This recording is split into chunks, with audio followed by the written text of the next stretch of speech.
തരത്തിലുള്ള ചർച്ചകളും ഒക്കെ നടക്കുകയാണ് അവിടേക്ക്. For last 3 days from government side we have offered and even formally now I'm announcing, Honorable Speaker sir, now listen to me, you spoke, now listen to me. Government is ready to discuss NEET paper leak.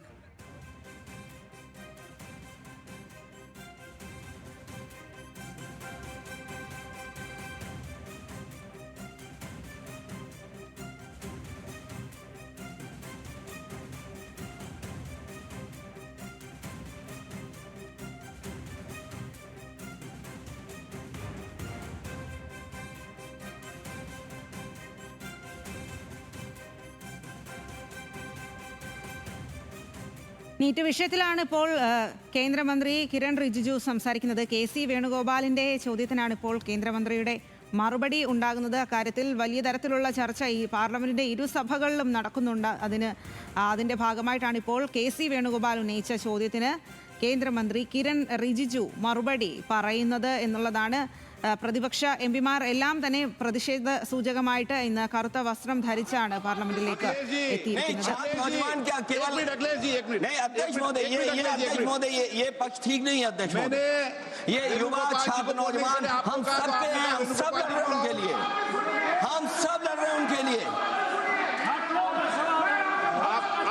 छात्रों की नहीं सुनी जाएगी तो सड़कों पे आएंगे। और जो सरकार ने व्यवहार किया है, इस्तीफा तो क्या है, इस्तीफा तो जब चाहेंगे तब मंत्री ले लेंगे, सदन के बाद ले लेंगे। लेकिन सवाल ये जो छात्रों के साथ व्यवहार हुआ है, उनके हाथ तोड़े, सर तोड़ा, उनके कपड़े फाड़े, क्या बेटियों के कपड़े फाड़ेंगे आप? हम और राहुल नहीं थे। अध्यक्ष महोदय हम मजबूरी में गए हैं प्रधानमंत्री के आवास पर। अगर आप सुन लेते हैं यहाँ पर तो हम नहीं जाते। क्या प्रधानमंत्री स्टेटमेंट नहीं दे सकते हैं? युवाओं के लिए आप बाहर बोल सकते हैं, सदन में क्यों नहीं बोल सकते हैं आप? माननीय सदस्यगण, सभी लोगों के मत आ गए हैं। आप भी चर्चा चाहते हैं, ये भी चर्चा चाहते हैं और सरकार चर्चा करने को तैयार है।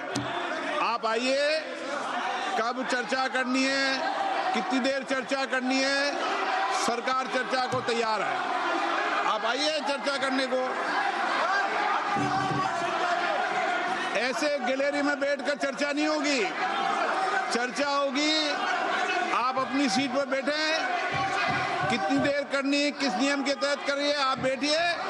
सरकार ने कहा है कि खुले मन से कहा हम चर्चा को तैयार है और सबका मत आ गया है।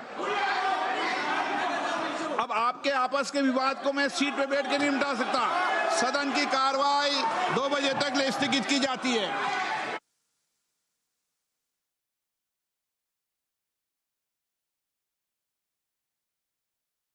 ഇപ്പോൾ പാർലമെന്റിൽ നീറ്റ് വിഷയത്തെ തുടർന്ന് വലിയ ചർച്ചയും ഒക്കെ നടന്നു. അതിനുശേഷം ഇപ്പോൾ സഭ 2 മണി വരെ പിരിഞ്ഞിരിക്കുകയാണ്. പ്രതിപക്ഷ എംപിമാർ വലിയ പ്രതിഷേധം ഉയർത്തി. അഖിലേഷ് യാദവ് അടക്കമുള്ള ആളുകൾ വലിയ തരത്തിൽ ചോദ്യം ഉന്നയിക്കുകയും ചെയ്തു. KC വേണുഗോപാൽ ഉന്നയിച്ച ചോദ്യത്തിന് കിരൺ റിജിജു ആണ് മറുപടി നൽകിയത്. ഇന്ന് 12 മണിക്ക് ഇക്കാര്യത്തിൽ കേന്ദ്ര നിലപാട് സഭയെ അറിയിക്കും എന്നുള്ളതായിരുന്നു പറഞ്ഞിരുന്നത്. എന്നാൽ ഇപ്പോൾ പാർലമെന്റ് 2 മണി വരെ പിരിഞ്ഞിരിക്കുകയാണ്. പാർലമെന്റിൽ വലിയ ബഹളമാണ് നടക്കുന്നത് എന്നുള്ളതാണ്. അഖിലേഷ് യാദവ് അടക്കം വലിയ തരത്തിലുള്ള ആരോപണമാണ് പ്രതിഷേധക്കാരെ പിന്തുണച്ചുകൊണ്ട് സർക്കാരിനെതിരെ ഉന്നയിക്കുകയും ചെയ്തത്. ER രാഗേഷ് വിവരങ്ങളുമായി ചേരുകയാണ്. രാഗേഷ്, ഇന്ന് 12 മണിക്ക് ഇക്കാര്യത്തിൽ കേന്ദ്ര നിലപാട് സഭയെ അറിയിക്കും, ചർച്ചയ്ക്ക് തയ്യാറാണ് എന്നതടക്കമുള്ള കാര്യങ്ങളാണ് നേരത്തെ മനസ്സിലാക്കിയത്. എന്നാൽ ഇപ്പോൾ സഭ 2 മണി വരെ പിരിഞ്ഞിരിക്കുകയാണ്. എന്താണ് ഇപ്പോൾ അവിടെ സംഭവിച്ചിരിക്കുന്നത്? സ്വാതി, പ്രതിപക്ഷം നിലപാടിൽ ഉറച്ചു നിൽക്കുകയാണ്. പ്രതിപക്ഷത്തിന്റെ നിലപാട് വ്യക്തമാണ് എന്ന് KC വേണുഗോപാൽ ഇപ്പോൾ സഭ സമ്മേളിച്ച ഉടൻ തന്നെ പറഞ്ഞിരിക്കുന്നു. അതായത് മന്ത്രിയുടെ രാജി, അതല്ലാതെ മറ്റൊരു ഒത്തുതീർപ്പിനുമില്ല എന്നാണ് ഇപ്പോൾ പ്രതിപക്ഷം നിലപാട് പറഞ്ഞിരിക്കുന്നത്. സ്പീക്കർ അപ്പോൾ വ്യക്തമാക്കിയ കാര്യം ചർച്ചയ്ക്ക് തയ്യാറാണ്, നേരത്തെ തന്നെ അക്കാര്യം വ്യക്തമാക്കിയതാണെന്ന് സ്പീക്കർ പറഞ്ഞു. അതിനുശേഷം പാർലമെന്ററി കാര്യമന്ത്രി കിരൺ റിജിജുവും സർക്കാരിന്റെ നിലപാട് വ്യക്തമാക്കി. അതായത് ചർച്ചയ്ക്ക് സർക്കാർ തയ്യാറാണെന്ന്, സമയം എത്ര വേണമെന്ന് നിശ്ചയിക്കാം തുടങ്ങിയ കാര്യങ്ങളൊക്കെ തന്നെ റിജിജു പറഞ്ഞു. പറഞ്ഞു. കാരണം വിദ്യാർത്ഥികളുടെ ഭാവിയാണ് പ്രധാനം തുടങ്ങിയ കാര്യങ്ങളൊക്കെ തന്നെ വിശദീകരിച്ചെങ്കിലും പ്രതിപക്ഷത്തെ നിലപാട് ഉറച്ചു നിൽക്കുകയാണ്. അതായത് ചർച്ച മാത്രം പോരാ, മറിച്ച് മന്ത്രിയുടെ രാജി കൂടി വേണം എന്നൊരാവശ്യത്തിൽ ഇപ്പോൾ ഉറച്ചു നിൽക്കുകയാണ്. കാരണം കഴിഞ്ഞ 2 ദിവസങ്ങളിൽ നിന്ന് സാഹചര്യം മാറി. നമ്മൾ നേരത്തെ അക്കാര്യങ്ങളൊക്കെ സൂചിപ്പിച്ചതാണ്. കാരണം വിദ്യാർത്ഥികൾക്ക് നേരെ വലിയ അതിക്രമം ഉണ്ടായിരിക്കുന്നു. അതിനുശേഷം അത് ചോദ്യം ചെയ്ത് പ്രതിപക്ഷ നേതാക്കളോട് ബലപ്രയോഗം നടന്നിരിക്കുന്നു. അപ്പോൾ മന്ത്രിയുടെ രാജി അല്ലാതെ ഒത്തുതീർപ്പിനില്ല എന്ന നിലപാടിൽ ഉറച്ചു നിൽക്കുകയാണ് ഇപ്പോൾ പ്രതിപക്ഷം. ഇതേ തുടർന്ന് ഇപ്പോൾ വീണ്ടും സഭ തടസ്സപ്പെട്ടിരിക്കുകയാണ്. 2 മണിവരെ ലോക്സഭ നിർത്തിവെച്ചിരിക്കുന്നു എന്നാണ് സ്പീക്കർ അറിയിച്ചിരിക്കുന്നത്. തീർച്ചയായും വലിയ പ്രതിഷേധവുമായി മുന്നോട്ട് പോകാനുള്ള തീരുമാനത്തിൽ തന്നെയാണ് ഇപ്പോൾ ഇന്ത്യ സഖ്യത്തിലെ പാർട്ടികളൊക്കെ തന്നെ ഉള്ളത്. അതിന്റെ തുടർച്ചയാണ് ഇപ്പോഴും കണ്ടത്. അതായത് ചർച്ച മാത്രം പോരാ, മറിച്ച് മന്ത്രിയുടെ രാജി, ആ നിലപാടിൽ ഇപ്പോൾ ഏതായാലും ഇന്ത്യ സഖ്യവും കോൺഗ്രസും ഉറച്ചു നിൽക്കുന്നു. സ്വാതി. ശരി രാകേഷ്.